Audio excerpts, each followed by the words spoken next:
Sir ఇందాకలా కూటమి కలవడం ఒక ఓటింగ్ బలం దానివల్ల ప్లస్ అయిందని అన్నారు కదండి. సార్ ఒకవేళ కూటమి అంటే టీడీపీ పార్టీ ఇండివిజువల్గా, జనసేన ఇండివిజువల్గా, బీజేపీ ఇండివిజువల్గా పోటీ చేసి ఉంటే యాక్చువల్ వైసీపీ గెలిచేది, అది అందరూ అంటున్నమాట. అవునా అండి సార్? Depends sir. అది అప్పుడు అంటే చాలా ఫ్యాక్టర్స్, ఇది హైపోథెటికల్ క్వశ్చన్ కాబట్టి అది ఫర్ సపోజ్ టీడీపీ ఇండివిజువల్గానే ఈసారి మనం ఎవరితో కలవము, మనం ఇండివిజువల్గా వెళ్దాం, ఈసారి ఎందుకు కొట్టడం చేస్తాం, రాష్ట్రం అన్యాయం అయిపోతుంది, ఏదో వాళ్ళు చెప్పాలనుకుని చెప్తారు కదా, అలాంటి ఫేజ్లో వెళ్ళి, అలాగే జనసేన కూడా 175 నియోజకవర్గాలు మనం ఇండివిజువల్గా పోటీ చేద్దాం, ఇది ఈ క్యాండిడేట్లు నేను ముందుగానే ప్రకటిస్తున్నాను, పలానా రాము గారు ఇక్కడి నుంచి కంటెస్ట్ చేస్తారు, పలానా రవి గారు ఇక్కడి నుంచి కంటెస్ట్ చేస్తారు, లేదా పలానా 50-60 నియోజకవర్గాలే కన్సాలిడేట్ చేద్దాం, మనం మొత్తం వద్దు 50కి 50 కొడదాం అన్న ప్లాన్తో వెళ్తే వేరే రకంగా ఉంటుంది. లేదు 175 పోటీ చేస్తే ఒక రకంగా ఉంటుంది. లేదు లాస్ట్లో పొత్తుల దాకా వచ్చి పొత్తులు సరిగ్గా కుదరలేదు, నువ్వు ఇచ్చేది నేను ఇచ్చేది మాట అనుకుని విడిపోయారు, అప్పుడు వేరే రకంగా ఉంటుంది. ఇలా నెంబర్ ఆఫ్ ఫ్యాక్టర్స్ బట్టి చెప్పినాం. బట్ పొత్తు లేకపోతే మటుకు చాలా నియోజకవర్గాల్లో టఫ్ ఫైట్ ఇచ్చింది. ఇప్పుడు ఏ సినారియో ఏంటి అనేది ఒక్కొక్క దాంట్లో ఒక్కొక్క అడ్వాంటేజ్ ఉంటుంది. అవునండి సార్. యాక్చువల్గా పవన్ కళ్యాణ్ గారు అంటే చంద్రబాబు గారు జైలు ఉదంతం జరిగిన తర్వాత పవన్ గారు వెళ్ళి యునానిమస్గా వాళ్ళకి అక్కడ ఒక సపోర్ట్ ఇవ్వడం అనేది ఈ రాజకీయ చిత్రాన్ని మార్చడానికి మెయిన్ కారణం అని భావించచ్చా సార్? ఒక షెఫాలజిస్ట్గా భావిస్తారా? అంటే దాని ముందు జరగాల్సిన నష్టాలు జరుగున్నాయండి. ఇప్పుడు 1% అని ఇంతకుముందు యాడ్ అయ్యాయి. రోడ్లు ఆ రోజుతో బాగుపడలాగా, లేకపోతే ఆ రోజు నుంచి రోడ్లు బాగా లేకుండా లేవు కదా, రోడ్లు తీసుకుంది. లేదా ఎంప్లాయీస్ శాతం ఆల్రెడీ పవన్ కళ్యాణ్ కలిసినా కలవకపోయినా ఎంప్లాయీస్ అనేవాళ్ళు నెగిటివిటీ ఉన్నారు. ఇలా ఆల్రెడీ రెడీగా ఉంది. ఆ రెడీగా ఉన్నది కూటమిలో ఎవరికి వెళ్ళాలి, బీజేపీకి వెళ్ళాలా, టీడీపీకి వెళ్ళాలా, జనసేనకి వెళ్ళాలని ఆ తర్వాత మారింది. లేదు ముగ్గురు కూటమే కాబట్టి ఒక పార్టీకి వెళ్తున్నాయి. అసలు ఎవరి కేకే గారు ఎప్పటి నుంచి ఈ రంగంలోకి వచ్చారు? ఇలానే మీ పర్సనల్ లైఫ్ కోసం, మీ ప్రొఫెషనల్ లైఫ్ కోసం తెలుసుకోవాలని చాలా మందికి ఒక ఉత్సుకత అనేది అయితే ఉందండి ప్రపంచవ్యాప్తంగా. సో ఎక్కడ సార్ మీది, ఎక్కడ ప్రాంతం, ఏంటి, ఎప్పటి నుంచి ఈ ఫీల్డ్లోకి వచ్చారు? మా సొంతూరు నెల్లూరు అండి. ఈ సర్వీస్ రాకముందు నేను 8 సంవత్సరాల వరకు సాఫ్ట్వేర్ ఇంజనీర్గా పనిచేశాను. సో దీంట్లో ప్రధానంగా రావడానికి ఒక కారణం ఏంటంటే ఏదైనా పాజిటివ్ పనులు వీళ్ళతో చేపించేదానికి ఆస్కారం ఉంటుంది ఎమ్మెల్యేలతో.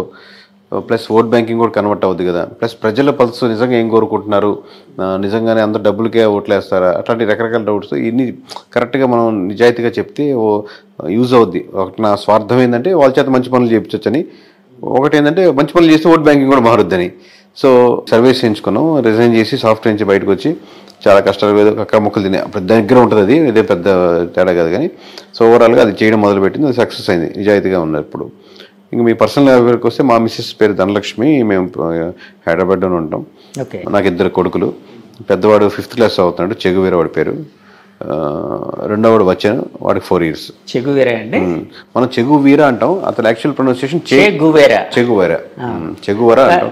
మేము మామూలుగా చెగు అని పిలుస్తాం. మీకు అంటే ఆ ఇన్ఫ్లుయెన్స్ ఏమైనా ఉందా అంటే? అలాంటిది అతను పవన్ కళ్యాణ్ గారు ఎక్కువ ఇన్ఫ్లుయెన్స్ అయ్యేవారు? చాలా లేదు సార్. మామూలు కమ్యూనిస్ట్, మా నాన్నగారు కమ్యూనిస్ట్ లీడర్ డిస్ట్రిక్ట్ వైజ్. కొంచెం బుక్స్ చదవడం, లేకపోతే ఒకసారి లాంగ్ బ్యాక్ నేను ఒక బైక్ మీద ట్రావెల్ చేస్తూ ఉండే ఒక మూవీ ఉండేది, కంప్లీట్ మోటార్ సైకిల్ డైరీస్ అనేది ఉంది కదా. ఆ మూవీ చూశాను. మామూలుగా చూస్తున్నప్పుడు అప్పుడు ఎవరు చెగువేరు నాకేం తెలియదు. అప్పటికి మూవీ చూసి అద్భుతంగా, నాకు ట్రావెలింగ్ ఇష్టం, బైక్ అలా ట్రావెలింగ్ అనేది. తర్వాత అలా ఎవరు అప్పుడు దాంట్లో పూర్తి ట్రాన్స్ఫర్మేషన్ ఉంటుంది అన్నమాట. మీరు చూస్తుంటారు మోటార్ బైక్ డైరీస్, ఆ ట్రాన్స్ఫర్మేషన్ అవన్నీ చూడడం వల్ల బాగుంది ఇతను వేరంటే అప్పుడు చెగువేరు అనేది. దాని తర్వాత దాని గురించి తెలుసుకున్నాను. అప్పుడు వాళ్ళ ద్వారా పవన్ కళ్యాణ్ ఇష్టం లేకపోతే వాళ్ళ ఇష్టం సంబంధం లేదు, నేను ఇండివిజువల్గా తీసుకుంది. బట్ కోఇన్సిడెంట్లీ వాళ్ళు అదే కనెక్ట్ అయ్యారు, నేను అట్లా అంతే. అది యూనిక్నెస్ 50% అంటే కనెక్ట్ అని కూడా కాదు. ఇప్పుడు అనిల్, సునీల్, రవి, కిరణ్ అట్లా ఇన్ని రొటీన్ పేర్లు కదా. నేను స్కూల్స్ లో ఈ పేరు ఇంకోటి ఉండకూడదు అన్న 50% రీజన్. ఇంకోటి నేను కనెక్ట్ అయిన డైరీస్, దాంట్లో అతనికి ఆల్రెడీ ఆ పేరుకి ఒక స్టోరీ ఉంది, ఒక యూనిక్నెస్ ఉంది కదా అనేది. ఇట్లా రకరకాల కాన్సెప్ట్. ఇందాక మీరు ఒక మాట అన్నారు, షెఫాలజిస్ట్గా ఉంటే పొలిటీషియన్స్ అయితే మంచి పనులు చేయించచ్చని. అది ఎలా సాధ్యపడుతుందండి? అంటే మనం సర్వే అండ్ స్ట్రాటజీస్ కదా సార్. ఎమ్మెల్యే కలుస్తాం, వాళ్ళు సర్వే రిపోర్ట్ ఇస్తాం కదా. లాస్ట్లో మీరు ఇక్కడ నెగిటివిటీ చెప్తున్నప్పుడు మీరు ఈ పనులు చేయండి సార్, అక్కడ యూజ్ అవుతుంది చెప్తాం కదా. అడ్వైజ్ చేస్తాం, స్ట్రాటజీ కూడా చెప్తాం కదా ఎక్కడెక్కడ నెగిటివిటీస్ ఉన్నాయో. అప్పుడు ఆ థింగ్స్ చెప్పేటప్పుడు కొంచెం అక్కడ ఏదో ఎలక్షన్స్లో పెట్టుకునే డబ్బులు, లాస్ట్ మినిట్లో పెట్టే డబ్బులు పెద్ద ఓటింగ్ % డిఫరెన్స్ ఉండదు. అది అమౌంట్ దీని మీద ఇన్వెస్ట్ చేయండి, మంచి పని మీద, ఇక్కడ కార్యక్రమం మీద. ప్రజలకు ఎంతో హెల్ప్ అవుతుంది. మీకు ఆయన కావాల్సింది ఏంది? ప్రజలకు గెలిప పక్కన పెడదాం, గెలవాలి, పోటీ చేసినప్పుడు గెలవాలి. ఫస్ట్ రీజన్ అదే. ఆ రీజన్ సక్సెస్ఫుల్ అవుతుంది కదా. అదే వేరే దగ్గర పెట్టే బదులు, రేపు పొద్దున్న లాస్ట్లో 20 కోట్లు 40 కోట్లు పెట్టే బదులు ఇక్కడ 2 కోట్లు పెట్టి ఈ గ్రామంలో ఈ సమస్యను తీర్చగలిగితే ఇది స్టాండ్గా ఉండిపోతారు. దాన్ని అడ్వర్టైజ్ చేసుకోండి ఇంకో ₹1 పెట్టి. అదే సమస్య. అలా మంచి పనులు అంటే అలా యూస్ఫుల్ పనులు అనమాట, లాంగ్ రన్గా ఉండేటట్టు. ఇది డబ్బులు ఇస్తే టెంపరీ, తలా 2,000 ఇచ్చినా తీసుకుంటారు, తలా 3,000 ఇచ్చినా తీసుకుంటారు. కానీ టెంపరీగా 2 రోజులు ఖర్చు అయిపోద్ది. కానీ అటుగా ఉండి ఒక ఆర్గనైజేషన్గా ఏదైనా స్ట్రక్చర్గా మీరు ప్లాన్ చేశారనుకోండి, ఆ 2-3 గ్రామాలకి స్టాండర్డ్గా ఉంటుంది ఎప్పటికీ. సార్ ఇందాక మీరు ఒక మాట అన్నారు, కూటమి కలవడానికి ముందే జరగాల్సిన నష్టం జరిగిపోయింది వైసీపీ పార్టీకి. అంటే జరగాల్సిన నష్టం అంటే వాళ్ళు చాలాసార్లు చెప్పుకొని వచ్చారు, మేము లక్షల కోట్ల డబ్బులు జనానికి పంచుతూ ఉన్నాం, ఎలాంటి మధ్యవర్తి లేకుండా జనం అకౌంట్స్కి వెళ్ళేటట్టు వాళ్ళకే లబ్ధిదారులకి డైరెక్ట్ గా చేరేటట్టు చేస్తున్నాం, సో అదంతా మాకు చాలా హెల్ప్ చేస్తుందని. సో నష్టం అన్నారు కదా సార్, ఆ నష్టం ఏంటి సార్? అంటే 3 రాజధానులు ఇలాంటివి ఏమైనా నష్టపరిచాయా వాళ్ళని? అంటే హెల్ప్ చేసింది ఆ మాట. వెల్ఫేర్ స్కీమ్స్ ఖచ్చితంగా పాజిటివ్ ఉంటుంది సార్, దాంట్లో డౌట్ లేదు. కాబట్టి ఎంత పాజిటివ్, ఒక 5% యాడ్ అవుద్ది అనుకోండి, అది ఒక్కటే సరిపోదు కదా గెలుపుకి. మీరు ఆల్రెడీ 25% ఎంత ఓట్ బ్యాంకింగ్ ఉందనుకోండి, ఇంకో 5% 30కి వస్తారు. కానీ మీరు 30 సరిపోదుగా ఇంకో 20% యాడ్ అవ్వాలి. లేదా మీకు లాస్ట్ టైం పడేటువంటి 50%లో ఇంకో 10-15 మంది వెళ్లకుండా ఆగాలి. అప్పుడు కానీ మీరు 30కి రారు. ఇప్పుడు మీరు వెళ్లకుండా ఆగాలంటే రోడ్లు బాగుండాలి. రాజధాని ఇష్యూలో నిజంగా రాజధాని కాకుండా రాజధాని పక్కన పెట్టు, ఇది బాగుంది చూడు అని ఆల్టర్నేటివ్ ఉండాలి. రాజధాని కాన్సెప్టే కాదు, దాన్ని మించిన ఎమోషన్. మీరు ఒక దాంతో సఫర్ అవుతున్నారు, నాకు ప్రమోషన్ కావాలంటే ఖచ్చితంగా ప్రమోషన్ ఇవ్వాలండి, శాలరీ పెంచుతాను, ఓకే అంటే ప్రమోషన్ పక్కన పెట్టి మీకు శాలరీ సాటిస్ఫై అయ్యారు. సో ఆ ఎమోషన్ ని కనెక్ట్ చేయడం ఏదో అంతే, 100%. లేకపోతే ఇన్ని రకాలుగా డ్యామేజ్ అవ్వదు, ఇన్ని లేయర్లు. సో ఏ ఎమోషన్ ఎక్కడ మిస్ అవుతున్న దానికి ఆల్టర్నేటివ్ గా మీరు ఇంకో ఎమోషన్ యాడ్ చేయగలగాలి. ఆ ఎమోషన్ యాడ్ చేయడంలో మిస్ ఫెయిల్ అయింది సార్. అలాగే నేను చాలాసార్లు చాలా మంది దగ్గర, పెద్ద పెద్ద వాళ్ళ దగ్గర ఒక మాట అయితే విన్నాను, అసలు ఈ ఎలక్షన్ అంతా జగన్ వర్సెస్ జగన్ గా జరిగింది.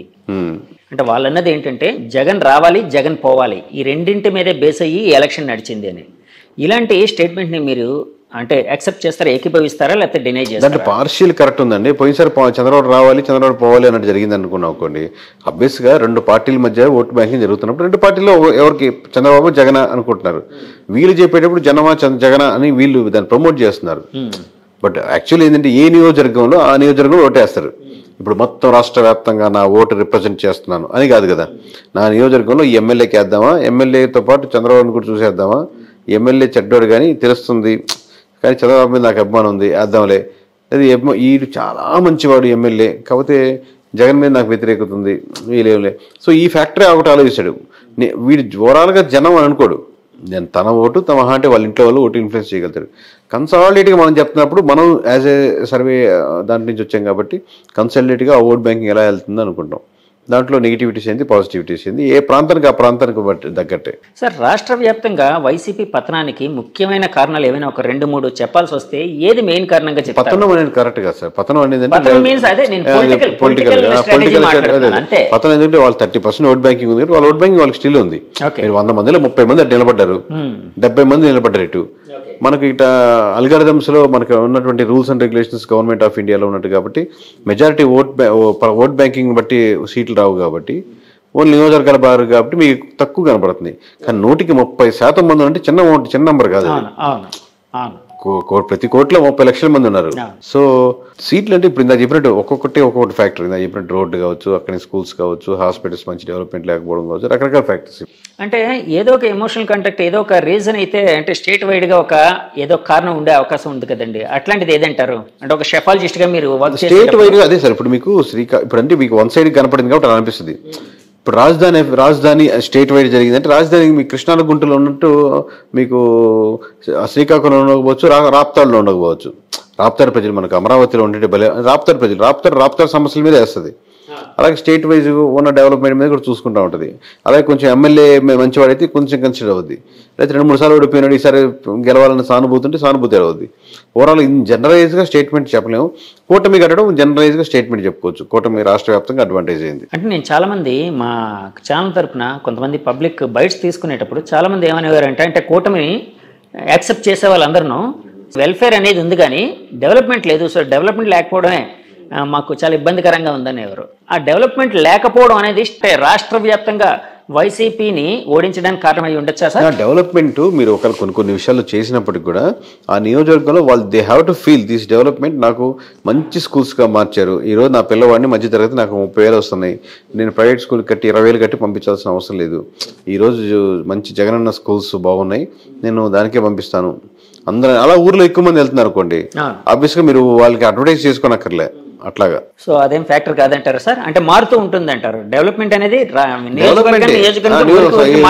సమస్య ఊరి మీద ఉంటుంది. ఓకే సార్, ఇప్పుడు మీరు 2019లో సర్వే, మీ ఫస్ట్ సర్వే కదండి అది చేసిన వెంటనే చాలా ఇది వచ్చింది. అప్పట్లో మీకు ఏమైనా ఫోన్ కాల్స్ ఏమైనా వచ్చాయి సార్? వచ్చేసరి ప్రస్తుతం ఎప్పుడు వస్తుంటే, ఇప్పుడు ఈ మధ్య 4 రోజులు రావట్లేదు, కానీ మామూలు బెదిరింపు కాల్స్ లేకపోతే ఇలా చేయండి, ఎలా చేస్తారు, ఎలా చెప్తారు అన్నారు.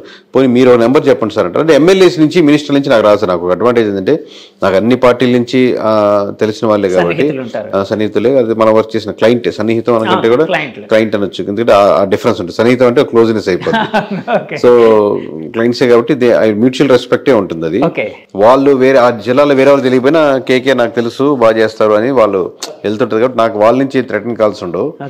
కింద ఉండేటువంటి ఎవరైనా విలేజ్లో ఉండే చిన్న వాళ్ళు, పార్టీ మీద అభిమానంగా ఉండేవాళ్ళు ఒకసారిగా జీర్ణించుకోలేరు కదా. 151 జీర్ణించుకోలేరు, ఇప్పుడు 161 వస్తాయని చెప్పినా జీర్ణించుకోలేరు. వాళ్ళ కోపం అనమాట, మన పార్టీ ఎలా పోద్ది అన్ని ఫ్రస్ట్రేషన్ అలా ఉంటుంది. అంటే చాలాసార్లు నేను విన్నది ఏంటంటే పెయిడ్ సర్వేలు ఎక్కువైపోయి ఇలానే మీరు 160+ అని చెప్పారు కదండి. అప్పుడు మిమ్మల్ని కూడా ఒక పెయిడ్ సర్వేగా ఘాటును కట్టిన సందర్భాలు ఉన్నాయా సార్? మొన్న ఉంటాయండి. ఆ ట్రోల్స్ పంపించేవాళ్ళు అప్పుడు ఎలా చెప్తారు, లేకపోతే వీళ్ళకి అమ్ముడు పోయారు, లేదా వాళ్ళకి అమ్ముడు పోయారు ట్రోల్స్ అని. కాసేపు ట్రోల్స్ చూసి ఎంజాయ్ చేసుకోవడం అంతే. తర్వాత రిజల్ట్ వచ్చాక ఇంకేం ఉండదు, చూసుకునేది ఉండదు. ఇప్పుడు ట్రోల్ లేదు కదా, ఓన్లీ పాజిటివ్ ట్రోల్స్. తర్వాత రావు కదా మళ్ళీ ఆపర్చునిటీస్.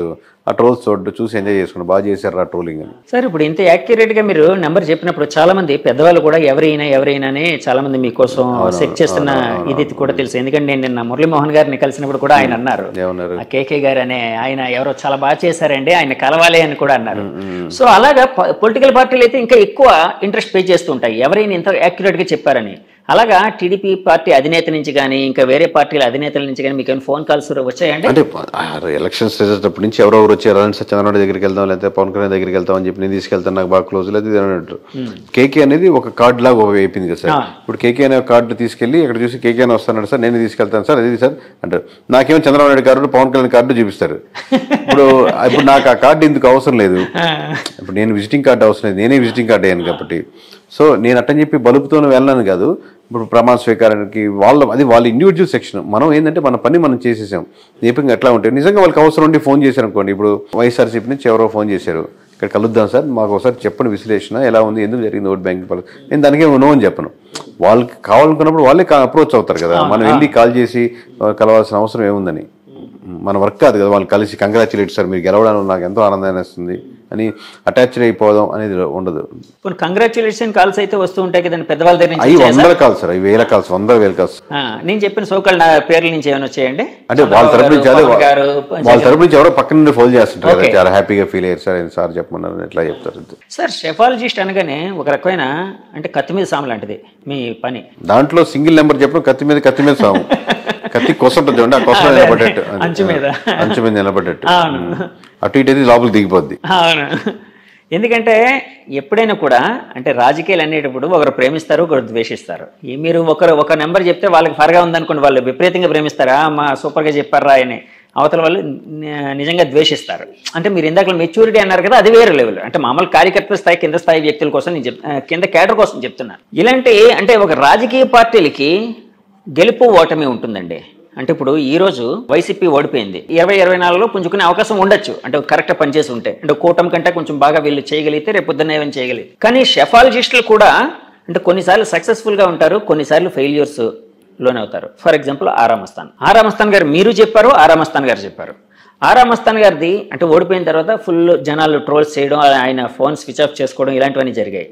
సో అంటే షెఫాలజిస్టులు కూడా ఇంత ద్వేషం అంటే ఇంత నెగిటివిటీ ఉండడం అవసరం అంటారా? అంటే ప్రజల నుంచి లేకపోతే ఆ క్యాడర్ నుంచి. ఇప్పుడు ఎవరో ఒక అతను వచ్చేసి జగన్మోహన్ రెడ్డి గారు 150 వస్తున్నాయి, లేదా పవన్ కళ్యాణ్ గారికి 21 వస్తున్నాయి అనుకోండి, దాని మీద అటెన్షన్ రాదు, ఎవరు చూడరు, పెద్ద కమెంట్ రాదు, 1-2 కమెంట్లు వస్తాయి. కానీ ఒకరు నమ్మి వాళ్ళ బ్యాక్గ్రౌండ్ వర్క్ బాగుండి అటెన్షన్ తెచ్చుకొని చేసినప్పుడు ఆబ్వియస్గా మీరు కొంచెం దగ్గరగా ఫీల్ అయితే ఇబ్బంది ఉండదు. మరీ దూరంగా తూర్పు అంటే పడమర అంటే తూర్పు అంది అనుకోండి, ఆబ్వియస్గా దాని మీద పార్టీలకి వ్యక్తులకి ఇట్లా రకరకాల వ్యక్తులు ప్రభావితం అవుతుంటారు. కాబట్టి ఆ ప్రభావితం చెందినవాడు తప్పనో ఒప్పనో దానికి తీవ్రం కమెంట్ చేస్తారు. రిజల్ట్ వచ్చాక ఇంకా అసలు తీవ్రం అయిపోతుంది, ఇంకా మామూలుగా కాదు అంతే. సో మామూలుగా మోస్ట్లీ చెప్పేది ఏంటంటే మీరు ప్రాపర్గా ఉంటే మటుకు ఆబ్వియస్గా ప్రజలు అభిమానిస్తారని అనుకుంటున్నాను. మనం మిస్ అయితేనే మిస్ కొడుతుంది. సార్ ఇప్పుడు 2024 ఎలక్షన్ అయిపోయింది, ఇప్పుడు ఫామ్ అవుతుంది కూటమి. ఒకవేళ 2029లో మళ్ళీ వీళ్ళు కూటమి వాళ్ళు రావాలి అంటే ఎలాంటి డెవలప్మెంట్స్, ఎలాంటి ఫ్యాక్టర్స్, అంటే ఎలాంటి మంచి పనులు, ఇందాక మంచి పనులు అన్నారు చూడండి, కొన్ని అడ్వైజ్ చేస్తూ ఉన్నారు కదా, ఒక షెఫాలజిస్ట్గా అడ్వైజ్ చేయాల్సి వస్తే ఎలాంటి పనులు వీళ్ళకి కూటమి వాళ్ళకి చంద్రబాబు నాయుడు గారికి అడ్వైజ్ చేస్తారు మీరు? సో ఖచ్చితంగా అండి, మనం లాస్ట్ టైము చెప్తున్నాం, ఈసారి చెప్తున్నాం, మీరు ఓన్లీ వెల్ఫేర్ స్కీమ్స్ మీదే ఆధారపడి గవర్నమెంట్ నడుపుతున్నామంటే అవతల పార్టీ ఏది ఉంటుంది అప్పుడు ఏది క్యాప్చర్ చేయగలుగుతుంది అనేది వేరే విషయం. బట్ ఓన్లీ ఫ్రీ స్కీమ్స్ మీద డిపెండ్ అవుతుందండి. ఇప్పుడు మీకు సూపర్ 6 అని పెట్టారు సార్, సూపర్ 6లో ఒకటి తీసేయండి పోనీ, ఇది బస్సుల్లో ఫ్రీ ప్రయాణం తీసేశారు అనుకోండి, స్టిల్ ఇదే నెంబర్ వచ్చిండేది. ఈ నెంబర్లో ఎటువంటి మార్పు ఉండేది కాదు ఓవరాల్గా.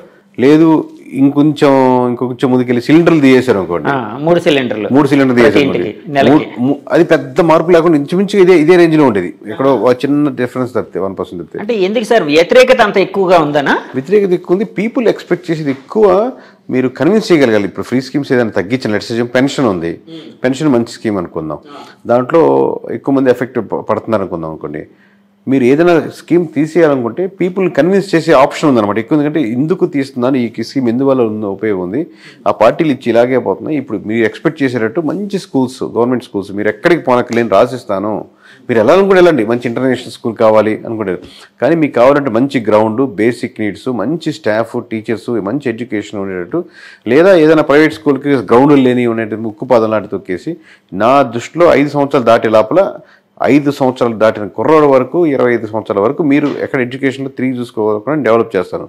మీకు కావాలంటే నేను ఫ్రీ గవర్నమెంట్ స్కూల్ కాబట్టి ఫ్రీ అని కూడా చెప్పాల్సిన అవసరం లేదు, మీరు ఎంతో కొంత బేసిక్ ఫీజు స్ట్రక్చర్ ఎందుకంటే పూర్తిగా గవర్నమెంట్ మీద భారం పడకుండా అలా ఉండేదని డెవలప్ చేద్దాం. దీనికి కావాలంటే ఎన్ఆర్ఐస్ చాలామంది ఉన్నారు కాబట్టి స్కూలింగ్ వరకు స్టాండర్డైజ్ చేసేద్దాం.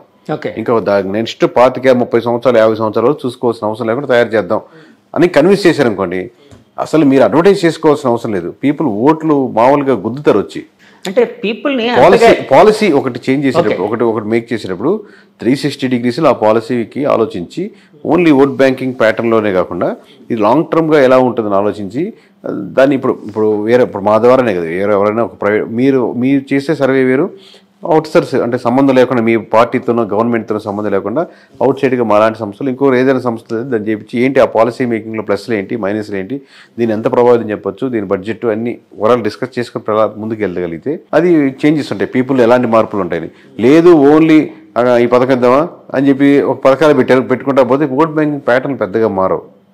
ప్రజల జీవితాల్లో మీరు మార్పు తీసుకొస్తే ఓట్ బ్యాంకింగ్ మారుద్ది సార్. అదే అలానే అంటే ఇప్పుడు ఫ్రీ ఎడ్యుకేషన్ అంటే ఎడ్యుకేషన్ సిస్టమ్ కోసం ఇప్పుడు చెప్పారు, అంటే 2024లో నా క్వశ్చన్లోని 2024లో చంద్రబాబు గారికి మళ్ళీ గెలవాలి అంటే ఎలాంటి అడ్వైజ్ ఇస్తారు, షెఫాలజిస్ట్గా అన్నాను కదా, ఇప్పుడు ఎడ్యుకేషన్ కోసం చెప్పారు, ఇంకా అలాంటివి ఇంకేమైనా ఉన్నాయి సార్? అలాంటి చాలా ఉన్నాయి సార్. అది ఒక సెక్షనే, ఒక మినిస్ట్రీకి సంబంధించిన సెక్షన్ కదా, ఎడ్యుకేషన్ మినిస్ట్రీకి సంబంధించిన సెక్షన్.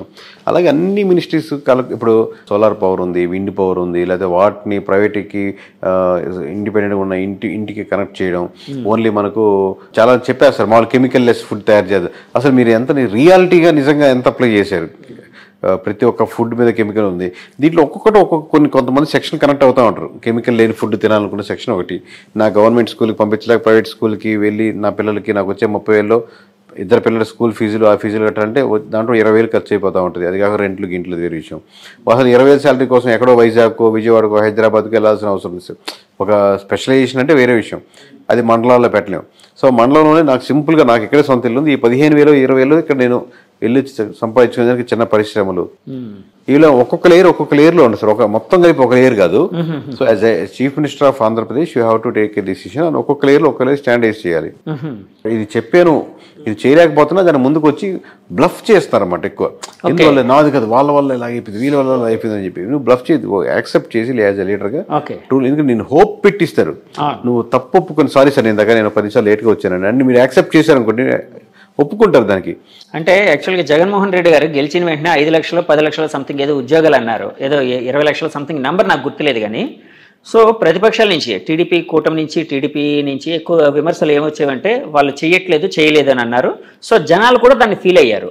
సో జగన్మోహన్ రెడ్డి గారు నేను చేయలేకపోయినని చెప్పి యాక్సెప్ట్ చేసి జనాల్ని కన్విన్స్ చేయగలిగితే ఆయన నెగ్గే అవకాశం ఉండేదా సార్? మనం 100 అనుకుంటాం సార్, ఇంట్లో 4 పనులు చేద్దాం అనుకుంటాం, కుదరట, ఒక పని కుదరదు. కానీ మీ వైఫ్కి మీరు ఫోన్ చేసి నేను సాయంత్రం 6 గంటలకు రాలేకపోతున్నాను, ఎందువల్లంటే ఇది ఇక్కడ బిజీగా ఉంది, పెద్ద ఆయనతో ఉన్నాను, మీరు చెప్పినట్టు ఏదో ఉన్నారు, కన్విన్స్ చేసుకోకపోతే కన్విన్స్ చేసుకుంటారు. మీరు చెప్పే రీజన్ కన్విన్సబుల్గా ఉండే దానికి అదర్ ఆల్టర్నేటివ్ చూపించగలిగితే, మనం 6 గంటలకు రాలేమనుకున్నా మనం బయటకు పోయి చేద్దాం, ఈరోజు రెస్టారెంట్కి వెళ్దాం ఉన్నాను అనుకోండి, దానికంటే బెటర్ ఆప్షన్ ఇచ్చారన్నమాట. 1 గంట లేట్గా వస్తాను బట్ బయటకు వెళ్దాం అంటే బెటర్ ఆప్షన్ ఇస్తున్నారు. సో ఒక ప్రాజెక్ట్ని కూడా ఇది పాలసీ చేయలేకపోతున్నాం, బట్ దీనికంటే ఇంకో సెక్షన్లో బెటర్ ఆప్షన్ ఓకే అలా ఇవ్వగలిగితే కన్విన్స్ అవుతారు. ఇదేం పెద్ద లాజిక్, అర్థమైతే సింపుల్ లాజిక్, అర్థం కాకపోతే ఇది పెద్ద డేటా సైన్స్ సార్. ఇప్పుడు అంటే చిన్న గీత పెద్ద గీత లాగా అంతేనండి? అంతే సార్. ఇప్పుడు చంద్రబాబు గారు యాక్చువల్గా ఇందాక సూపర్ 6లో ఇప్పుడు ఉచిత బస్సు పథకం కావచ్చు, లేకపోతే 3 సిలిండర్లు ఫ్రీగా ఇచ్చే పథకం కావచ్చు, ఇలాంటివి తీసేసినా కూడా సేమ్ ఫిగర్స్ అదే విధంగా విజయం వచ్చేదని అన్నారు కదండి. ఇప్పుడు రేపొద్దున్న అంటే సూపర్ 4 అని పెట్టుకోవాలి, సూపర్ 4 కాదు 2029లో ఒకవేళ ఆయన చేయలేక అంటే ఈ పథకాలన్నీ వద్దు అని అనుకొని నేను ఈ పథకాలు ఏమీ చేయను, మామూలుగా నేను ఒక మంచి పరిపాలన చేస్తాను అంటే జనాలు యాక్సెప్ట్ చేస్తారా సార్? అది కష్టం అవుద్ది. అన్ని పథకాలు ఒక్కొక్క దానికి ఒక్కొక్క డిస్కషన్, మళ్ళీ సింపుల్ గా ఓవరాల్ గా చెప్పలేము దానికి, ఎందుకంటే ఒక్కొక్క స్కీమ్ ఏ సెక్షన్ మీద ఎఫెక్ట్ పడుతుంది, ఏ సెక్షన్ చూసి ఎంతమంది ఓట్ బ్యాంకింగ్ పడింది, దాన్ని కన్విన్స్ చేసుకుని మీరు ఏ ఆల్టర్నేటివ్ చేస్తారు. నేను మంచి పనులు చేస్తానంటే కాదు, నేను సిలిండర్ తీసేస్తాను, మీకు మంచి గవర్నమెంట్ ఇస్తాను, మీ సిలిండర్ తీసి దాంతో పాటు ఏమి ఇద్దాం అనుకుంటున్నారు. ఇప్పుడు ఆల్రెడీ మీరు కమిట్ అయ్యారు కాబట్టి అప్పుడు మీరు చేసుకునే ఆప్షన్ కన్విన్స్ అవుతారు కూడా ప్రజలు. ఎందుకంటే మీరు మంచి పరిపాలన అందిస్తారనే ఓట్ బ్యాంకింగ్ ఎక్కువ ఉంది అంటున్నాను. ఆ ఓట్ బ్యాంకింగ్లో ఇంకా అదర్ ఆప్షన్స్ లేవు. ఓటర్ ఏ విధంగా ఓట్ చేసే ముందు అంటే ఆ ఈవీఎం మిషన్ మీద వేలు పెట్టి నొక్కే ముందు ఎలాంటి ఇన్ఫ్లుయెన్స్ అనేది ఉంటుంది, అంటే ఏ విధంగా ఆయన ఎమోషన్ ఉంటుంది అనేది ఏమైనా చెప్పగలుగుతారా? అదే కదా ఓవరాల్ ప్యాటర్న్. అది ఇండివిజువల్ ఓటేసినప్పుడు అదే అతను ఏ ప్రాంతానికి చెందినవాడు, లేదా ఏ కమ్యూనిటీకి చెందినవాడు, ఏ ఫీలింగ్స్తో పెరిగినవాడు, తన మీద ఏ రాజధాని ఎఫెక్ట్ ఎంత ఉంది, తన మీద రోడ్లు ప్రభావితం ఉండదా, తను ఎంప్లాయీయా, తను ఏ ఏజ్ సెక్షన్ ఉన్నాడు, తన అంటే 30 ఏళ్ళు ఉన్న ఒక రకంగా ఉంటుంది, తన పెన్షన్ మీద ఉన్నాడా, పెన్షన్ పడుతుందా, తను వాలంటీర్ ఇచ్చే పెన్షన్ మీద ఎఫెక్ట్ పడుతుందా, ఎఫెక్ట్ పడుతున్నప్పుడు ఏ కమ్యూనిటీలో ఉంటాడు, ఇప్పుడు ఈ కాంబినేషన్ కూటమి కట్టినప్పుడు కాంబినేషన్కు యాడెడ్ ఉన్నాడా, లేదా బయట నుంచి వస్తాడా, లేదా మనం మామూలు జనరల్గా ఎస్సీ ఎస్టీ బీసీ ఓసీ సెక్షన్లో అలా డివైడ్ చేసుకుంటే అదేంటి, ఇలా అన్ని లేయర్లు నొక్కుతున్నప్పుడు తన మనసులో ఏది ఎక్కువ నొక్కుతుందని మనం నొక్కేదాన్ని బట్టి ఆధారపడుతుంది.